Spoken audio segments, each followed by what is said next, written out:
Welcome back, guys. As you can see, I'm having a good time with Greg here. We're going to talk about today like how to sell on Empire Flipper, how it works, how are the requirements specifically with you guys. So you can talk a bit about that, and I would also be interested to know like when would you turn down a site? Sure. So our requirements are pretty easy to get in terms of like thresholds you have to meet. So 12 months Google Analytics, you should be making at least $1,000 net profit per month. I think we just raised that, but it should be right around that. Okay. So like in terms of the threshold to get in, to be looked at, it's not too difficult. Now, in terms of the actual vetting process, that can be pretty rigorous, as you know, right? You went through it. Yeah. So we look through everything, your backlinks, so your content, how the model looks like, all sorts of stuff. Now, things that can get you out. I mentioned this in one of our previous videos, but say you had private blog networks, those PBN links, that a lot of buyers don't like, those websites that people buy and point links to that are kind of fake websites. If you having those are totally fine as long as you're upfront with us. But if you lie to us and tell us you don't have them and we find out, we ban you for life, right? So like that would be a rejection. No problem selling it. We just need to be upfront with our buyers about it. So, and we will find out. We have like tools to figure it out. In terms of other stuff that can happen is like we've seen sites that like the P&L, or this is more in e-commerce space, but the P&L is often wrong. Yeah, and sometimes explain what the P&L is. Yeah, sure. So a P&L statement, profit and loss statement, all it is it shows how much money is the business making, how much is it losing in terms of expenses, and hopefully there's a positive net profit at the end. So affiliate sites and display ad sites, they are pretty clean cut usually. They're not too complex on this front. With e-commerce stores, much more complex, and typically the owners are not very good at their own books. So when we do them for them, they find out like, oh shit, I'm making way less money than I thought. So like maybe like let's hold off on selling this for now. So that is a conversation that sometimes comes up. But yeah, in terms of other stuff, if your site is too new, like I mentioned, 12 months of Google Analytics, that can be a rejection. If there's anything nefarious we see, so like nefarious things would be like, oh, I'm making $5,000 a month with this Amazon affiliate site. And then when we do our vetting, we realize 4,000 of that's coming from this completely unrelated site, but you're using the same tracking ID on that website, right? Like, okay, like that's not good. So that would be like another rejection. Complete garbage content. Obviously, this is subjective, but we try to reject that as well. Our vetting team does their best on that. Obviously, buyer beware, of course, because we can't read a 1,000-page website. It just would be incomprehensible for us to do this for every business. But we do try to do content checks on that. So those are some of the red flags, some of the things that might get people, just out of the process. Overall, it's quite common sense stuff as to what we would or wouldn't approve. But with that said, we do reject, I think the number is around 92% of businesses that come to us. Oh, wow. I didn't realize that. What would you say are the main reasons? Do they just try and list crap or see if it goes? Yeah, a lot of them do. Yeah, so a lot of them are the crap ones. So the vast majority of that 92% is filtered out within what we call a 5-minute check in vetting. So it's literally a 5-minute check. And like, hey, this is terrible. This is just a no-go, right? And if it's like pretty obvious AI that's just not adding value, like grass is short because it is green, but people like it. Like this makes no sense. What are you talking about? Like if we see stuff like that, that's like not good. That's going to be hard to sell. But backlinks, like shady backlink profiles, like bad neighborhood backlinks, that's something we try to find. Of course, we're nowhere near as skilled as like say you would be, because you or myself, because I'm an SEO, you're an SEO, like that's my background. And our vetting team, they're not SEOs. They have SOPs to follow. So again, buyer beware, they're not going to catch everything on this front. But we try to look at that. Is there good backlink diversity? Other things we look at, like, is there a key page risk? So in business acquisition, there's a thing called key person risk, where if you buy a business and this one person leaves, you don't have a business anymore. There's a key person risk. In websites, you have a key page risk, where especially on smaller websites where you have one page that's generating, say, like 80% of the revenue, not a good sign. So we don't like to see that stuff. Now and again, we'll accept it, but we typically don't like that stuff. Yeah, so you have that one tool that just attracts a ton of traffic, but if somebody else make the same tool, it breaks. Yeah. Or if that page like goes out of vogue for whatever reason, because Google wants something different now, and like that was like your entire website was this one page. Yeah. So talk about the process and the time frame from, so let's say you're approved with Empire Flippers now. What's the first thing that happens? Of course, we can, if there's more to talk about in that vetting process, but otherwise also like what data should you provide? How extensive is it? I remember when I listed my bigger site, there was a lot of documentation. And of course there was, because it was $1 million business. I mean, you would want to know every single thing that moves inside such a business before purchasing it, right? So what does that look like, and what exactly do people need to prepare for? Yeah, sure. I've already mentioned profit and loss statement. If you haven't done it, get a bookkeeper to do your books. It's definitely worth the money. I mean, we'll do it for you. So if you use us, you don't have to worry about it. We'll do it for you. But if you're not using us, you should definitely 100% get a bookkeeper. Things you should do is try to make your books in accrual versus cash basis accounting. If that sounds like gobbledygook to you, don't worry. That's why you get a bookkeeper. They do it for you. So like that could be the difference between hundreds of thousands of dollars in your valuation. So that's super key. Those are your financial papers are the core element of the sales letter of your business. So if your P&L is wrong, the buyer will be, what else is wrong? Because this is like a very, very important document, right? So that's the first thing. Other thing, so you have to be comfortable with giving us access to your Google Analytics, sometimes your Google Search Console. Sometimes we need to look at other stuff depending on the type of business, like an Amazon Associates account, maybe your Mediavine account. So you have to be willing to give us access to that. Some customers are really like gun shy on doing that, and I promise you, we are not doing anything nefarious. We've sold thousands of businesses.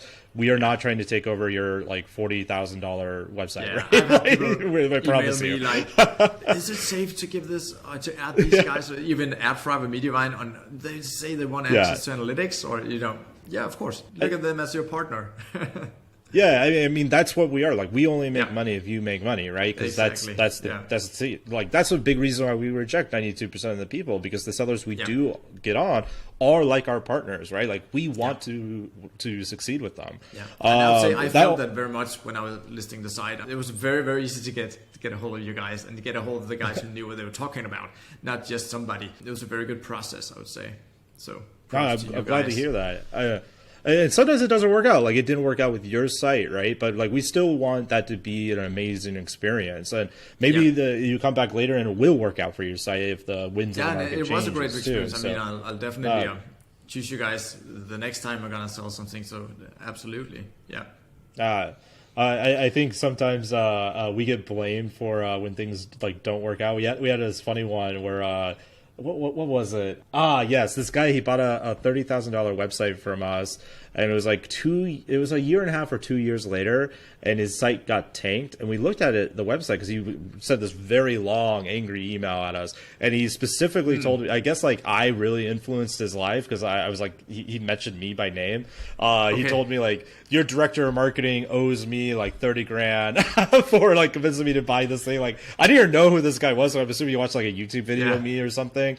But like he hadn't done anything to the website like in the year and a half that he owned it or so, and a Google algorithm just like took him out, and it's like all this other stuff. So we can't win in them all, but we try to make it a good experience for everyone as best as possible. It's the same with any business. I mean, if you buy the local car wash, they could be opening another car wash right next to it the next day, right? There's never any guarantees in business like that. I've actually talked to. I think it's always funny when you see a hater, which I don't have very many. Like some people hate me because I'm like bombastic and I write poetry, all this stuff, and they don't like it. But if you see me on my Facebook, I'll write like really dark poetry. It's like a hobby of mine. I gotta check that out. So sorry if you add me on Facebook. Apologies in advance. But every now and then I get a hater, and I'll like sometimes we'll just like connect with them and see what's going on. And I remember this one guy. We were talking about display ads, and he was wrong on something something, and he felt like he was like riffed by us a bit. And like we're still friends. Like he doesn't hate us or anything, but he felt like we did him wrong, and he has sold with us since this. But I could tell in like the little Facebook chat, he was just like waiting for me to say something that would allow him to trigger, like unload on me. I was like, sure, man, I'm happy to help. Like, what did we do wrong? Let me know. I'd love to help. And just like killing them with kindness, like, He's a really nice guy, actually. He was just angry over a little thing. But to get back to the topic, so you do all this vetting stuff, right? And this is a laborious process. Don't think that just because you submitted your business that it's sold. This is a mindset that is completely wrong that I see way too many people take up. And usually you need a budget. Like think of it as almost like a part-time extra job of what you're doing to sell your business. Like really approach it that way, because there's so many times, Maureen, where we had people like even $1 million plus, even $10 million plus businesses that come to us where they just start ghosting us. And then it's like 6-7 weeks in and they're like, why is it not up? Like, well, probably because you've been on vacation to Bali for the last 3 weeks. Like, what do you want us to do, man? What? Like, this is crazy common. So this is very strange. So when you do go sell your business, if you want to be on the marketplace as fast as possible and sell as fast as possible, just be as proactive as possible, and your vetting will be available, and your vetting will usually take between 2 to 4 weeks, depending on business size and complexity. I remember this because, of course, some buyers had questions. They would dig into the site, of course they would, and have questions and some stuff that you guys obviously couldn't answer because I did it, right? So there would be questions in the chat system there that I could answer, so you guys could offer a good answer, and sometimes they wanted to jump on a call. Yeah, so the next step after the vetting phase would be getting into the listing itself and starting to do some of these buyer and seller calls. Those were pretty interesting, by the way. I'd say I got to talk to some really interesting folks who like doing business at another scale. That was very interesting. They really. I almost think the buyer seller calls is one of the reasons why our sellers become buyers, because before you sell a business, a lot, like especially if you're brand new, like some people in your audience right now are doing their very first affiliate site, they're making their first bit of money. They might be thinking in their head like, why would I ever sell this awesome passive income machine? They're like thinking these buyers are idiots for buying this thing, and the buyers are often thinking the sellers are idiots because there's so much more growth to be had. So there's like these two different worlds, and then the seller like gets all this capital. Now you can be an investor like, oh yeah, I can skip like 20 months of work by buying this, you know? Like, so it's a very interesting process to see sellers like transform and evolve. I'm just going to put this in here because I know a lot of folks in my community, they asked about like, how do you deliver the business and when does it change hands, you know? And of course, this is a really good reason for me to work with guys like you, because, you know, do you just send them the login or do you get the money first? You know, all these little technical things that are that can be nerve-wracking. For sure. So just to back up a little bit, like real briefly. So once the vetting is done, you will obviously go live on our marketplace. My team then comes back in to promote it. So my team handles all the emails, the rifle campaigns. So we do broadcast our whole list, which is, I think, hovers between 180, 200,000 people. Then we also have segmented contacts that my team like strategically invites to look at your thing as well. We do a bunch of other stuff in the back end there. And then it comes to the buyer seller calls. Our sales team will help you negotiate that business as long as it's above a $300,000 valuation. We'll still help you if it's like below that. We try to be less active on those ones though. But in general, we'll help you negotiate the whole thing, let you know what the buyer's up to, what their pain points are, what they're trying to do.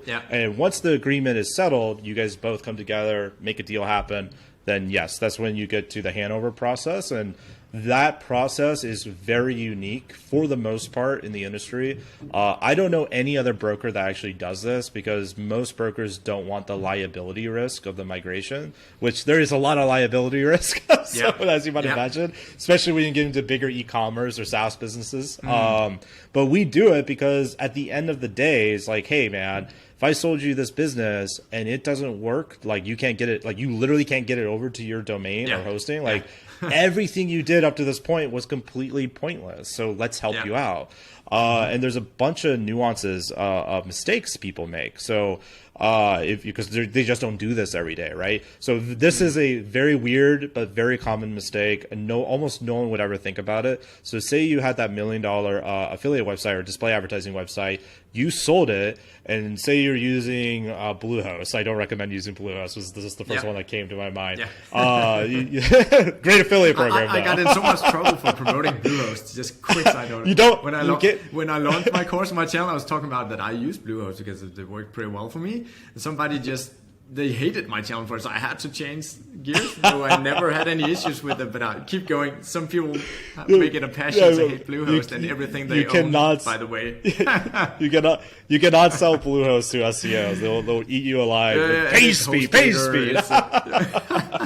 Right. My first affiliate website was with HostGator, but I just think it's funny. So let's say you're with Bluehost, you're on like one of their premium plans, right? Because you have not just this site, but you have like 5 other websites, and you need that premium plan. But then the buyer buys that plan or buys that site. He doesn't need that plan because he just has your one website, right? So he goes to the lower tier plan. Now you think the level of service would be the same because the difference is basically storage and things like that. But that's not the case. You actually get access to better servers on the premium plan. So we've seen traffic dip as much as by like 10% if they use a different hosting plan or different hosting company. Oh, wow. So now we force people to use not just the same hosting company as the seller, but the exact same plan, even if it's overkill, because that like makes sure everything is perfect. Now, a buyer or a seller can say, "Hey, we don't want to do that." Like, "Hey, that's fine." That means you get rid of our inspection period that we allow because you're not following our process. And the hosting fee should be like a tiny percentage anyway, so it should never be a deal breaker. But it's a good point, to not move it to some other tech and then it's not working as well. Right. So that usually that fluctuation won't be as much as 10%. I've seen it as high as 10%, which is significant, especially in the bigger numbers. Very significant. Usually it's like probably 1 to 2% at most, but I've seen it go higher. But there's 1,000 different cuts like that can happen during the migration process. So that's like what our team is there for. We've migrated over 1,200 businesses at this point, I think. So like we've seen a lot of things. I mean, that's how we discovered this, right? It's like, wait a second. Every time they switch hosting, this happens. Like, like things like that. We've learned over the years. So our migration team, they'll work with you and the buyer to make sure everything is good. And once everything is transferred over, so we hold all the money that the buyer has bank wired in. We hold all the money as escrow for you. Now, if you're uncomfortable with that, that's totally fine. We can use escrow.com. It doesn't matter. We use escrow or we do it ourselves just because escrow services used to be really, really shitty for our space. But they've gotten better and super expensive. They've gotten better. They're still not what we recommend because we've been doing it for years. But if you don't trust us for whatever reason, you can use escrow. That's fine. But we hold that in escrow until the migration is totally complete. And then there's a period that sellers absolutely hate, which is called the inspection period. And that's when everything is fully transferred over. So the seller no longer has any of the assets, and they're kind of like standing in the rain naked. Like, what is going on? So this is why they don't like it. But it lasts for 14 days, 2 weeks, where the buyer is allowed to be earning that money, earning that revenue, and make sure everything looks okay. Everything looks good. So if everything looks good, then we'll pay out the money to the seller.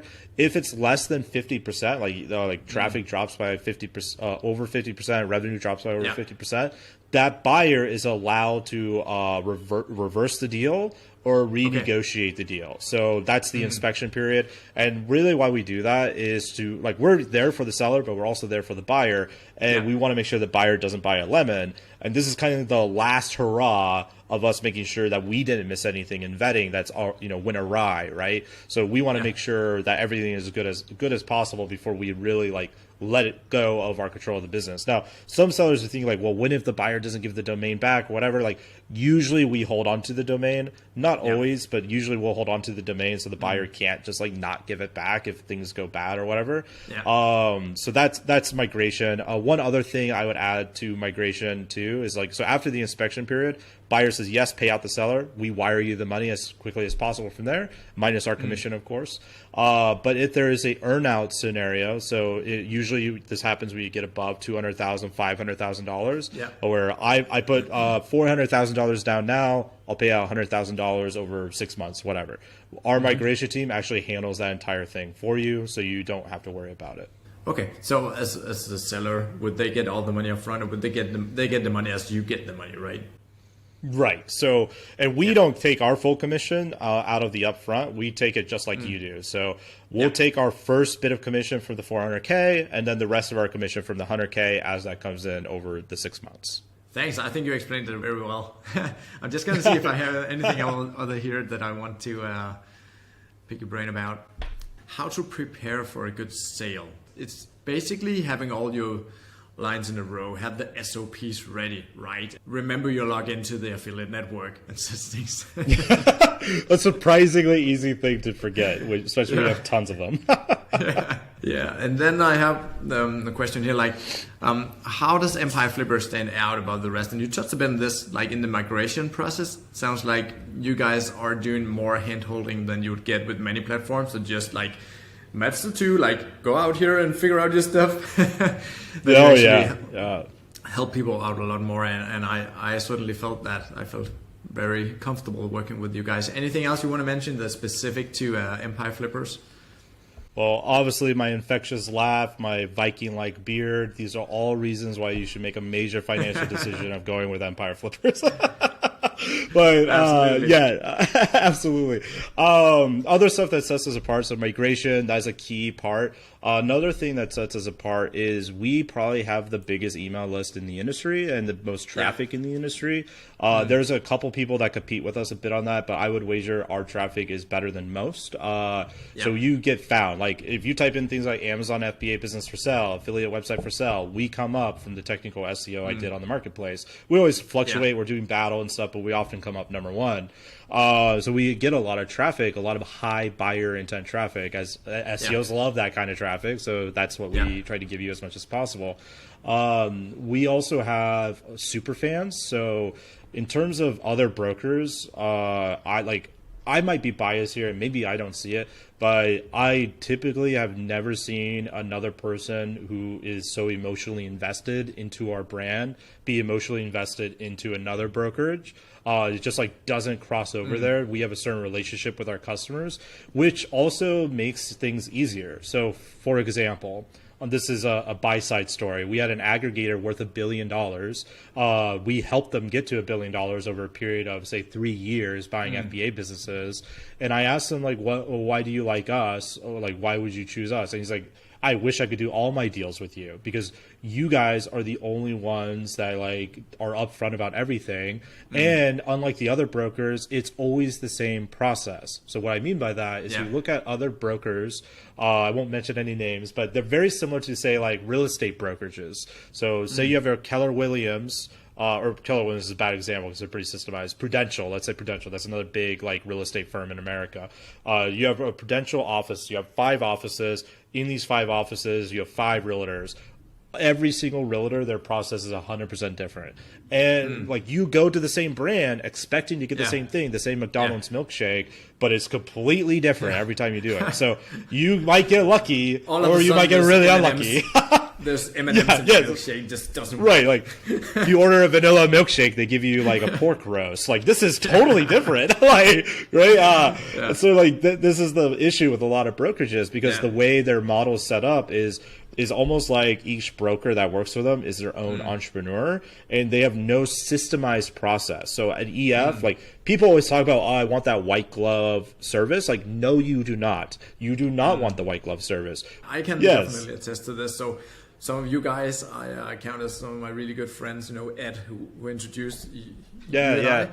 And we email forth and back all the time. And it was actually funny now that you mentioned, now that we talk about this, because I remember when I was going to list my big site, of course, I reached out to some in my mastermind groups and other folks who had the level where I'm at, and folks I knew who had sold like even bigger sites. And I asked them, the first question I think was like, who has like the lowest commission, you know, who'll take the smallest cut? And they're like, dude, that's not what it's about. It's about who has like the biggest buyer pool, right? You know, I mean, you shouldn't care how much.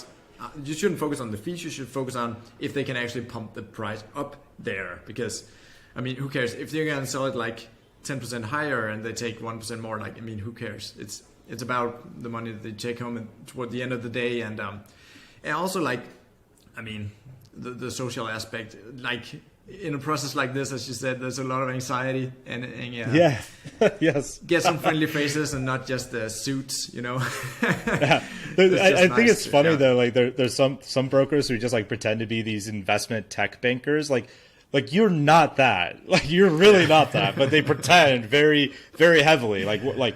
So they're like the M&A guys in a suit. Like I'm the M&A guy at the bar with you, like having a beer, like telling you like what you should do, right? Like exactly. So we're buddies, we're friends. Like in terms of what you said there about lowest commission, that's a thing a lot of sellers get into their head thinking that they have to do. So I have a friend, he sold a business for I think $400,000, right around there. It was a content site, really quality content site, terrible web design. So whoever bought it, if they did CRO, they were going to bank on it. But so my friend, he ended up not selling with us. He told me like 2-3 months after he sold the business, and he was like very like apologetic about it. Like, I'm sorry, but I just didn't want to pay the commission. So I got more money. I like, well, what did you sell it for? And he told me, I was like, dude, I know that site very well because you showed it to me and we talked about it. Like, you sold it for way too little. And he's like, what? Like, yeah, even if you factor in our commission, you would have walked away with significantly more money. So one thing I have entrepreneurs challenge themselves when they're thinking about this is, which one would you inherently think would provide more value for your business? A $2 an hour SEO VA or a $5,000 SEO professional? Probably the second one, right? Yes, you're spending a lot more money on that professional, but guess what they give you? They give you results, which is nice. You make more money with results, right? So like that's a thing to think about. Like, we're almost like an agency for you, for your M&A side of your business, right? So that's what people hire us to do. And there's often this idea, and this is a little bit of a different note, but related. And I think it's important. It's a seller fallacy, a seller trap, if you will. And that is what I call the off-market fallacy. So the off-market fallacy is like, I don't want to pay any commission. Screw these brokers. They take way too much money. I'm going to get a way bigger valuation. So you go to a buyer, and this is especially common in the $1 million and up range. Like, because $1 million and up buyers are very, very savvy. They understand a lot more about buying businesses than you probably do about selling businesses, because they do it all the time. Versus a seller is selling like maybe one business once every 2 years. So this, what they do, like you'll tell them, they're like, oh yeah, I didn't want to go to a broker. I thought I'd save a commission. And the buyer's like, wow, that's so smart. How wise of you. Because what they're trying to do, the only reason why a buyer never uses a broker or doesn't want to use a broker is because they want to get a good deal. And a good deal inherently means you often getting a bad deal. So they'll tell you like, wow, that's a really smart move. Yeah, I think we can get it done here. We don't need to worry about that. And they don't want you to worry about it, because the moment you're on a broker, not only are you going to get the proper valuation, most sellers are very bad at valuing themselves, but you're also going to get competition looking at your deal, which can increase your price, which the buyer definitely doesn't like. And you're also not going to get as hard negotiated by the buyer when you're with a broker, because the broker won't stand for that crap. They'll make sure that the buyer gives you a respectable deal. Yeah, you mentioned that crazy outlier, this crypto site that went for like 70 plus multiplier. They would never have gotten that if they just started with the buyer they found themselves. Now, we try to protect our buyers too. So we told the buyers, this is a bad idea. Like, don't buy it at this price. Like, so we were like fighting against the seller on that one. Like, don't do this. But they're like, no, I still want to do it. Like, okay. Like, well, we can't stop you. But you like, so we'll sometimes go to bat for the buyer not to do a deal. So we try to like play both sides there. But the last thing I would mention on that off-market fallacy, it's similar to the migration hosting thing. This is a nuanced trap that most sellers would never see coming in a million years, just because they don't do a lot of this. In an earn-out situation, in a $1 million plus deal, say they put $700,000 down, they're paying $300,000 over a period of 12 months. If you hit certain milestones, an earn-out, right? You got to earn it. The issue in this, so this actually happened. We saved a seller from screwing themselves on this one. the buyer gave them this amazing earnout bonus to the point where they're going to make more than the, let's say, $1 million. It was bigger than that, but let's say it was $1 million business. They were going to make more money. So on paper, the seller was over the moon. This is amazing. I'm going to make so much money. And it's a reputable buyer. They have a good name in the industry, all this stuff.